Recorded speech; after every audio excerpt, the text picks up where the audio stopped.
करीमा दस्तगीरा अशरफा।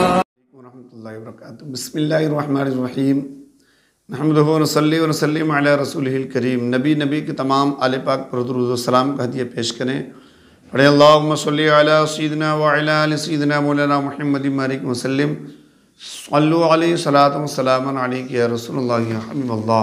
मोहतरम हज़रात, आज बाबुल इल्म ऑफिशियल के ज़रिए इस क्लिप में मैं आप तक पहुँचाता हूँ एक अहम सवाल का जवाब, और वो ये कि इमाम साहब के पीछे मुक्तदी क्या पढ़ें क्या ना पढ़ें, और वो कौन से अमल हैं जिसमें इमाम साहब की इत्तिबा करना ज़रूरी है, और वो कौन सी बातें हैं जिनमें इमाम साहब की इत्तिबा ना करे बल्कि उसको मुकम्मल करने के बाद नमाज को आगे बढ़ाए।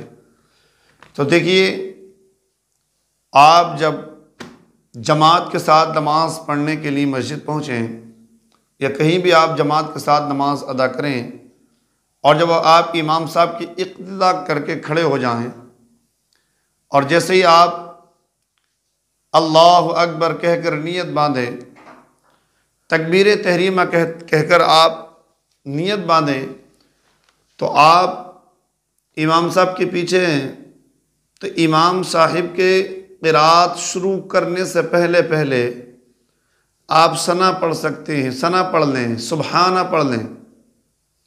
और अगर आपने इतने नियत की थी, तकबीर तहरीमा कहा था, अल्लाह अकबर कहकर नियत बांधी थी, इमाम साहब ने क़िरात शुरू कर दी, तो आप बिल्कुल खामोश खड़े रहें। इमाम साहब की क़िरात ही आपकी क़िरात है। अगर आपने इमाम साहब के पीछे पढ़ना शुरू किया, रिवायत में आता है कि जो इमाम के पीछे क़िरात करे उसके मुंह में अंगारा रख दिया जाए, आग रख दी जाए। तो आप खामोशी के साथ इमाम साहिब के पीछे खड़े रहें और आप उनकी क़िरात को बगौर सुनें। उसके बाद जब इमाम साहब अल्लाह अकबर कहते हुए रुकू में जाएं, तो आप भी अल्लाह अकबर कहते हुए रुकू में जाएं, लेकिन अल्लाह अकबर में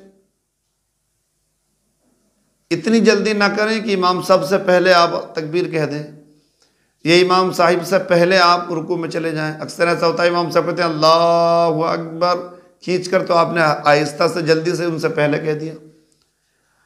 और जब इमाम साहब रुकू में पहुंच जाएं, तो रुकू में जो तस्बीह पढ़ी जाती है सुब्हान रब्बियल अज़ीम, आप भी उस तस्बीह को पढ़ें। लेकिन आपने एक मरतबा पढ़ा या दो मरतबा पढ़ा और इमाम साहब खड़े हो गए, तो आप इत्तिबा करेंगे इमाम साहब की। अब अगरचे आपने एक मरतबा भी नहीं पढ़ी हो तस्बीह, या एक ही मरतबा आपने पढ़ी थी तस्बीह, या दो मरतबा पढ़ ली थी, इमाम साहब तीनों मरतबा पढ़कर खड़े हो गए, तो आपको भी फ़ौरन इमाम की इत्तिबा करनी है। आप भी फ़ौरन खड़े हो जाएं, और उसके बाद इमाम साहब रुकू में सजदे में जाएंगे, आप भी इमाम साहब की इत्तिबा करते हुए सजदे में जाएं। सजदे की तस्बीह भी पढ़ें आप, जिस तरह से इमाम साहब सजदे की तस्बीह पढ़ते हैं, आप भी सजदे की तस्बीह पढ़ें। और अब सजदे में आप पढ़ेंगे सुब्हान रब्बियल आला, तो आपने अगरचे एक मरतबा पढ़ें, आप दो मरतबा पढ़ लें, तीन मरतबा पढ़ लें, पाँच मरतबा पढ़ लें, लेकिन जैसे ही इमाम साहब अल्लाह अकबर कहें, फ़ौरन आप भी सजदे से सर उठा लें। आप ऐसा नहीं है कि आपने एक मरतबा तस्बीह पढ़ी थी, इमाम साहब ने सजदे से सर उठा लिया, अब आप तीनों मरतबा तस्बीह को मुकम्मल कर रहे हैं, तीन तस्बीह को मुकम्मल कर रहे हैं आप। नहीं, आप फ़ौरन इमाम साहब की इत्तिबा करेंगे, इसलिए कि तस्बीह पढ़ना, जो सजदे में तस्बीह पढ़ी जा रही है उसका पढ़ना सुन्नत है, रुकू में जो तस्बीह पढ़ी गई उसका पढ़ना सुन्नत है। तो अब आप इमाम साहब की इत्तिबा करें। उसके बाद इमाम साहब दूसरी रकात के लिए खड़े हो जाएंगे, आप भी दूसरी रकात के लिए खड़े हो जाएं। खामोशी के साथ आप खड़े रहें, आपको कुछ पढ़ने की ज़रूरत नहीं है, न आऊज़ पढ़ने की ज़रूरत है, न बिस्मिल्लाह पढ़ने की ज़रूरत है, इसलिए कि तावुज़ और तस्मिया का ताल्लुक़ क़िरात से है, और आप क़िरात कर नहीं रहे, क़िरात इमाम साहब कर रहे हैं, तो आप खामोशी से खड़े रहें, इमाम साहब की क़िरात को बगौर सुने।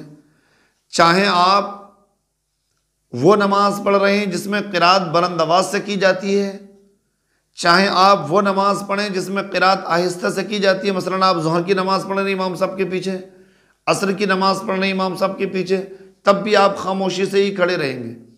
रुकू में जब आप पहुँचेंगे तो हाँ, अब रुकू में खामोश नहीं, रुकू की तस्बीह आप पढ़ेंगे। सजदे में पहुँचे आप तो सजदे की तस्बीह पढ़ें। अब दूसरी रकात के लिए इमाम साहब बैठ गए, आप भी बैठ जाएं, कायदा उला में आप बैठ गए, अत्तहियात पढ़ना शुरू कर दिया, तशहुद पढ़ना शुरू कर दिया। इमाम साहिब ने तशहुद पढ़ रहे हैं, आप भी तशहुद पढ़ रहे हैं, तहियात पढ़ रहे हैं।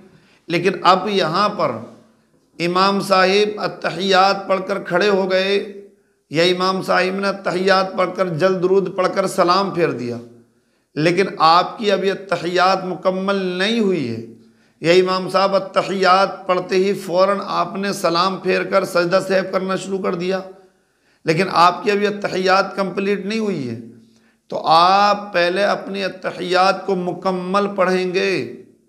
अगरचे इमाम साहब तीसरी रकात के लिए खड़े हो जाएं, लेकिन मुक्तदी पर ज़रूरी है, मुक्तदियों पर, कि वो इमाम साहब के पीछे अत्तहियात को मुकम्मल पढ़ने के बाद ही खड़ा हो।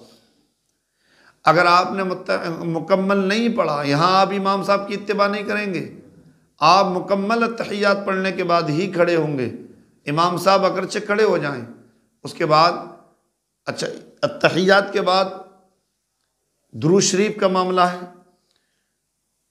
दुरूद शरीफ पढ़ना शुरू किया या दुआए मासूरा पढ़ा, अल्लाहुम्मा रब्बना आतिना फिद दुनिया पढ़ा। अभी आप दुरूद शरीफ कंप्लीट नहीं पढ़ पाए थे, अभी आप दुआए मासूरा यानी अल्लाहुम्मा रब्बना आतिना फिद दुनिया हज़िया आप कंप्लीट नहीं पढ़ पाए थे कि इतने इमाम साहिब ने सलाम फेर दिया। तो अब आप इमाम साहब की इत्तिबा करेंगे। अब आप पर ये ज़रूरी नहीं है कि आप दुरूद शरीफ पढ़ के दुआए मासूरा पढ़ने के बाद सलाम फेरें, बल्कि फ़ौरन आप इमाम साहब की इत्तिबा करते हुए, चाहे आपका दुरूद पाक मुकम्मल हुआ हो या ना हुआ हो, फ़ौरन आप इमाम साहब के साथ सलाम फेर देंगे। जिन चीज़ों का पढ़ना वाजिब है, तो जिस चीज़ का पढ़ना वाजिब है तो आप, या जिनका करना फ़र्ज़ है, तो आप फ़र्ज़ और वाजिबात में इमाम साहब की इत्तिबा ना करें, बल्कि उनको मुकम्मल अदा करने के बाद आप इमाम साहब की इत्तिबा करें। और जिन चीज़ों का पढ़ना सुन्नत और मुस्तहब है, उसमें इमाम साहब की आप इत्तिबा करें, उनको छोड़ सकते हैं। इन मसाइल का ख्याल रखें, इमाम साहब के पीछे क़िरात ना करें, बल्कि रुकू और तस्बीह, सजदे की तस्बीह, अत्तहियात, दुरूद पाक, ये आप तमाम चीज़ें पढ़ेंगे इमाम साहब के साथ साथ। और कहाँ आप उनका साथ छोड़ सकते हैं, कहाँ उनके साथ रहते हैं, वो मसाइल मैंने आपको समझाए। अगर इसमें किसी को कोई डाउट हो, कोई मसले में किसी को शक हो, तो वो कमेंट्स बॉक्स में पूछ सकता है। अस्सलाम वालेकुम।